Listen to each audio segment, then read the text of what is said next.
অসম বিধানসভায় চলছে শীতকালীন অধিবেশন। আজ তৃতীয় দিন। বৃহস্পতিবার বিধানসভা অধিবেশনের ৬ জনগোষ্ঠীর জনজাতিকরণ বিষয় মন্ত্রী গোষ্ঠীর তৈরি করা প্রতিবেদন দাখিল হবে।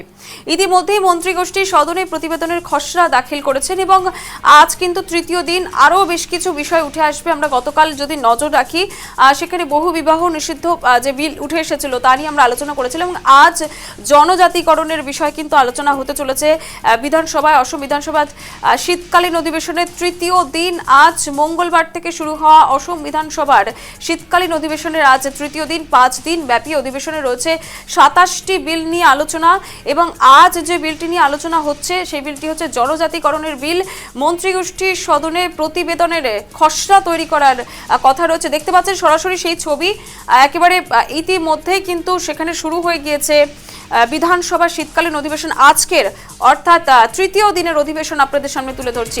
সরাসরি চলে যাবো সেখান থেকে। আমাদের সঙ্গে রয়েছেন আমাদের প্রতিনিধি মর্তুজা আহমেদ লস্কর। মর্তুজা, আজকে তৃতীয় দিন শীতকালীন অধিবেশনের অসম বিধানসভার এবং সেক্ষেত্রে দাঁড়িয়ে আজকে ঠিক কি কি বিষয় উঠে আসতে পারে?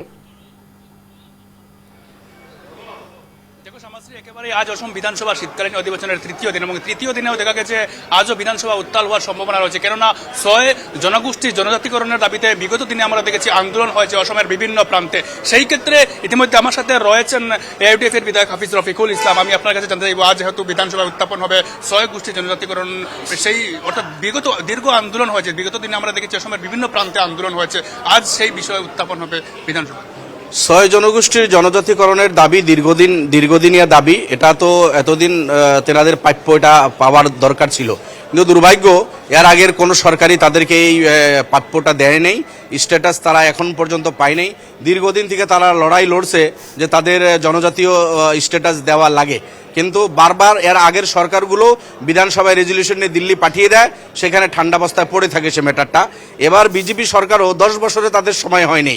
এখন তাদের 10 বছর কার্যকালের সন্ধ্যাবেলা, এই সন্ধ্যাবেলায় তারা ক্যাবিনেটে ডিসিশন নিয়েছে ৬ জনগোষ্ঠীকে জনজাতিকরণ দেওয়া লাগে এবং বিধানসভায় পাশ করবে, দিল্লিতে পাঠাবে, সেখানে ঠান্ডা অবস্থায় আবার পড়ে থাকবে। এটাই আমি মনে করি। কিন্তু এটা এই জনগোষ্ঠীদের সাথে বিশ্বাসঘাতকতা। প্রত্যেক সরকার প্রতিশ্রুতি দেওয়ার পরে তাদের জনগোষ্ঠীর মর্যাদা এখন পর্যন্ত দেয় নাই। আমি মনে করি ৬ জনগোষ্ঠীর সাথে কলিতা জনগোষ্ঠীরও দীর্ঘদিনের দাবি, তাদেরকেও এসটি স্ট্যাটাস দেওয়া লাগে। তো ৬ জনগোষ্ঠীর সাথে কলিতা জনগোষ্ঠীকেও 7 জনগোষ্ঠী করে এদেরকে স্ট্যাটাস এসটি স্ট্যাটাস দেওয়া দরকার। বিজেপি সরকার শুধু রেজলিউশন পাশ করে দিল্লি না পাঠিয়ে ক্ষান্ত না থেকে তারা যাতে 2-3 মাসের ভিতরে এই কাজ শেষ করে দেয়, তাদেরকে জনগোষ্ঠীর মর্যাদা দিয়ে দেয়, আমি মনে করি এটাতেই ভালো হবে। দেখো সমাজশ্রী, একেবারে আজ বিধানসভা আবার উত্তাল হওয়ার সম্ভাবনা রয়েছে, অর্থাৎ বিগত দিনের উত্থান। এবং দেখা গেছে যে আজ কিন্তু এই যে বিগত 2 দিনের মতো আজ উত্তাল হওয়ার সম্ভাবনা। কেন আজ ৬ জনজাতিকরণ অর্থাৎ মরান, মটক, আহোম, চুতিয়া সহ 4 জনজাতিদের যে স্পেশাল স্ট্যাটাস অর্থাৎ জনজাতিকরণের মর্যাদা দেওয়ার জন্য আজ 2টি পর্যায়ে, অর্থাৎ গতকাল আমরা দেখেছি ক্যাবিনেট বৈঠক হয়েছে। ক্যাবিনেট বৈঠকের মন্ত্রীগুটের যে প্রস্তাব, সেই মন্ত্রীগুটের প্রস্তাব আজ অসম বিধানসভায় তোলা হবে এবং তারপর সেটা কিন্তু আজ পাস হওয়ার সম্ভাবনা রয়েছে। সেই ক্ষেত্রে অসম বিধানসভায় আজ তৃতীয় দিন এবং শীতকালীন অধিবেশনের এই তৃতীয় দিনে যে জনজাতিকরণের মর্যাদার, যে ৬ জনগোষ্ঠী জনজাতিকরণের মর্যাদার দাবিতে অর্থাৎ 2টি পর্যায়ে সেই দেওয়া হয়েছে, অর্থাৎ মন্ত্রীগুটে 2টি পর্যায়ে সেটা বিভক্ত করেছে।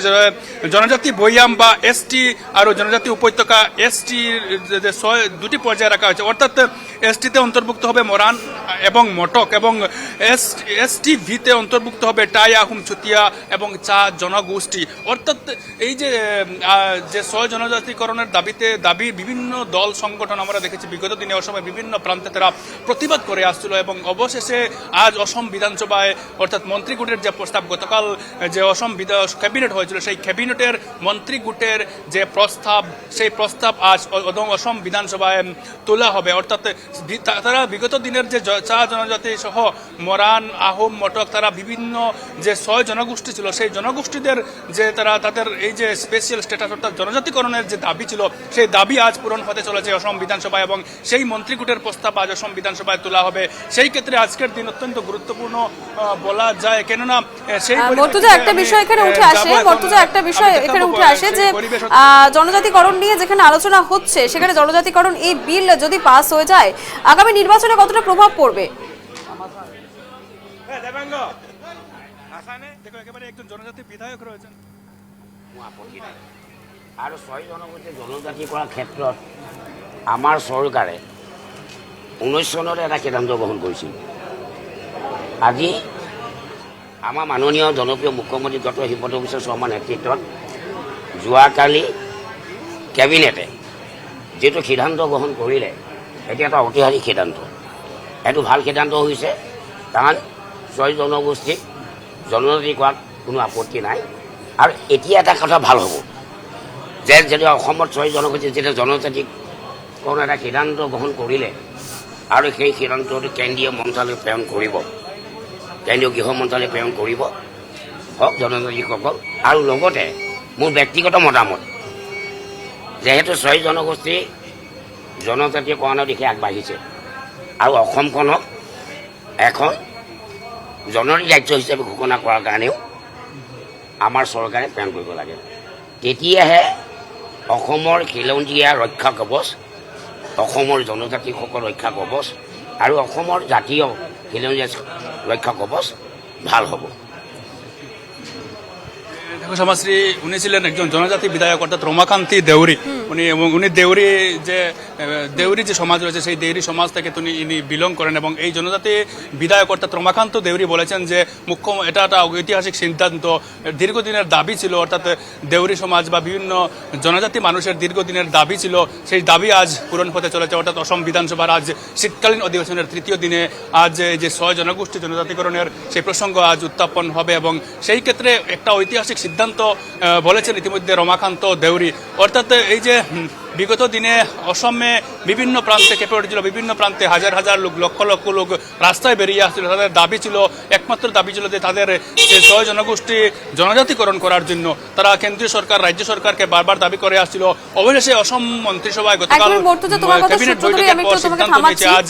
মর্তুজা একটু থামাচ্ছি তোমাকে, তোমার কথা সূত্র ধরেই জনজাতিকরণ নিয়ে আমরা দেখেছি বিভিন্ন জায়গায় বিক্ষোভ, মশাল মিছিল আমরা তুলে ধরেছি সেই ছবি, কিন্তু আজ যখন সেই জনজাতিকরণের বিল পেশ হয়েছে এবং একাধিক আলোচনা হচ্ছে এবং সেই বিল হয়তো বাস্তবায়িত হবে আইনে, কতটা প্রভাব পড়বে আগামী নির্বাচনে?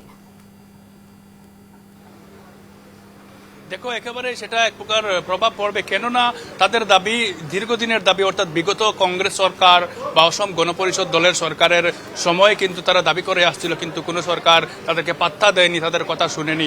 অর্থাৎ এই জনজাতি মানুষদের দ্বারা তাদের বিভিন্ন দাবি রয়েছে, তারা বিভিন্ন সমস্যা রয়েছে, সেই সমস্যা সমাধানের জন্য কোনো দল বা কোনো পার্টি আসেনি। অবশেষে বিজেপি সরকার বা অসমের মুখ্যমন্ত্রী হিমন্ত বিশ্ব শর্মার নেতৃত্বাধীন সরকারে আজ সেই বিল উত্থাপন করতে চলেছে অসম বিধানসভায় এবং সেই অসম বিধানসভায় সেই বিল পাস হলে তাদের যে মর্যাদা, অর্থাৎ সেই জনজাতিকরণের যে মর্যাদা, তারা মর্যাদা লাভ করবে এবং তারা তাদের বিভিন্ন সমস্যায় যারা জর্জরিত ছিল এই সমস্যা দূর হবে। এবং আরও একটা কথা বলবো যে অর্থাৎ চা জনজাতির কথা যদি বলি, যে চা জনজাতির জন্য আরও একটা বিল আনা হচ্ছে, অর্থাৎ চা জনজাতির জন্য তাদেরকে মাটির পাট্টা প্রদান করা। অর্থাৎ আমরা দেখেছি যে অসমে বহু সংখ্যক চা জনজাতির লোক বসবাস করেন, অসমের বরাক থেকে ব্রহ্মপুত্র বিভিন্ন প্রান্তে চা জনজাতি মানুষ বসবাস করেন, কিন্তু সেই চা জনজাতি মানুষের জন্য এবার হিমন্ত বিশ্ব শর্মা সরকার, এবার অসম সরকার যে পদক্ষেপ নিয়েছে সেই পদক্ষেপ অত্যন্ত প্রশংসনীয়। কেননা বিগত যে কংগ্রেসের সরকারের সময় বা বিগত অসম গণপরিষদ দল বা বিভিন্ন সরকারের সময় কিন্তু কোনো সরকার সেই পদক্ষেপ নেয়নি বা কোনো জনজাতি মানুষদের কোনো কথা শুনেনি বা জনজাতি মানুষদের যে দুর্দশা কিন্তু শুনেনি। অবশেষে আজ অসম বিধানসভায় এক ঐতিহাসিক হতে চলেছে, অর্থাৎ অসম বিধানসভায় আজ এই যে 6 জনগোষ্ঠী জনজাতিকরণ প্রসঙ্গ নিয়ে আজ বিল পাস হতে চলেছে। সেই ক্ষেত্রে একটা আজকের দিন অর্থাৎ অসম বিধানসভার শীতকালীন অধিবেশনের 3য় দিনে আজ সেই বিল উত্থাপন হবে এবং সেই ক্ষেত্রে আজ যে জনজাতি মানুষ অর্থাৎ যারা মরান, মঠক, আহোম, চুতিয়া, চা জনজাতি, এই জনজাতি মানুষরা কিন্তু আজ অপেক্ষায় রয়েছেন। হয়তো আর মাত্র প্রায় 5 মিনিটের মধ্যে শুরু হয়ে যাবে অসম বিধানসভার সেই অধিবেশন। একেবারে মর্তুজা, তুমি পরিস্থিতির দিকে নজর রাখো এবং তোমার কাছে আবারও পরবর্তী আপডেটের জন্য আসবো। আপাতত তোমাকে ধন্যবাদ। এতক্ষণ সরাসরি আমাদের সঙ্গে ছিলেন আমাদের প্রতিনিধি মর্তুজা আহমেদ লস্কর। মঙ্গলবার কিন্তু শুরু হয়েছে অসম বিধানসভার শীতকালীন অধিবেশন, আজ 3য় দিন এবং আজকের বিষয় জনজাতি উপকরণ বিল, যা নিয়ে কিন্তু ইতিমধ্যেই একাধিক আন্দোলন হয়েছে গোটা অসম জুড়ে। তবে আজকের যে ইতিমধ্যে বিল পেশ হয়েছে তাতে বেশ খানিকটা স্বস্তির হাওয়া দেখা যাবে জনজাতিদের মধ্যে, এমনটাই মনে করছে গোটা রাজ্য।